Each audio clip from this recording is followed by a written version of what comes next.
Cette journée, c'est dans le cadre du lancement des activités universitaires au compte de l'année 2015-2016.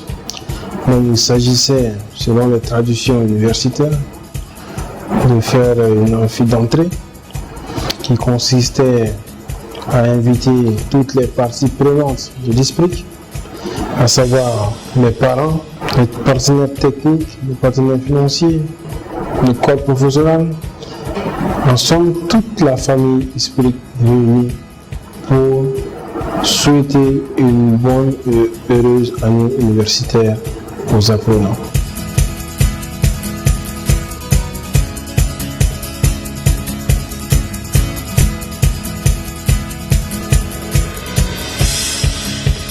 Nous avons un nouvel établissement, de nouveaux matériels, toujours pour plus de pratiques. Nos salles sont plus adaptées. Loin d'être pléthoriques, l'effectif permet un apprentissage plus facile. Nous sommes suivis collectivement et individuellement dans chacun de nos projets selon nos filières. Mais ce que j'aime le plus à ISPRIC, c'est que nous sommes suivis, même après notre cursus.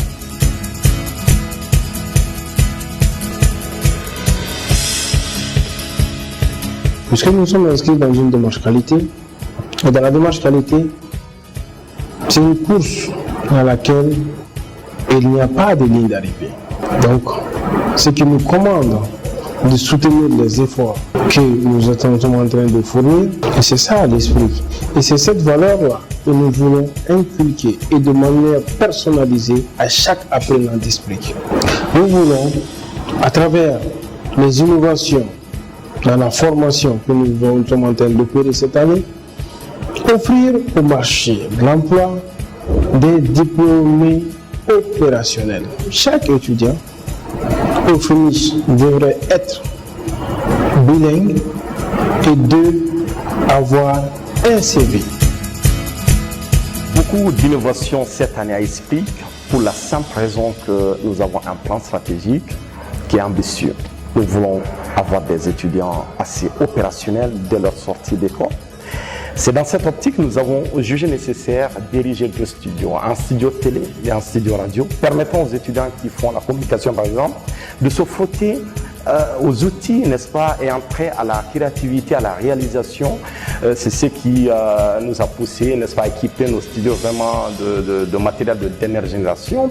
Et aujourd'hui, vous avez des jeunes gens qui peuvent, n'est-ce pas, vous réaliser des publi-reportages, vous faire des magazines et autres. Cela est un motif de satisfaction pour nous.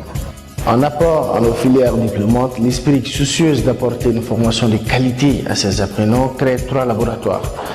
Il s'agit du laboratoire des sciences de gestion, qui regroupe toutes nos filières en sciences de gestion, où les apprenants auront à travailler bien étroitement avec les entreprises et cabinets partenaires afin de produire des plans stratégiques, voire aussi à mener des missions d'audit auprès de ces entreprises. Le laboratoire des sciences de communication, dans ce cadre, les apprenants auront à travailler à faire des productions de reportages, d'interviews et des émissions. En ce qui concerne le dernier laboratoire qui regroupe les filières suivantes, le droit, les sciences politiques, les relations internationales, les apprenants à ce niveau auront à faire des productions de revues et d'articles qui vont au sens de leur filière de spécialisation. L'objectif visé par la création de ces laboratoires, c'est que les apprenants puissent se familiariser avec les réalités du monde professionnel et en même temps, ces laboratoires sont des centres de production scientifique et intellectuelle. Et ces étudiants-là capitalisent ces connaissances pratiques qui les rendent opérationnels dès l'obtention du diplôme. Et c'est ça, en fait, ça c'est le LMD qui nous l'apprend. Et l'étudiant participe à sa propre formation, est maître de son destin. Et nous l'accompagnons dans ça. Donc ce sont ces directives-là. Mais comment aller à ce niveau, comment aller jusque-là pour atteindre les objectifs que nous étions en train d'expliquer à ce bon public qui nous a assisté aujourd'hui et que je tiens à remercier pour sa présence, pour son soutien et ses bénédictions.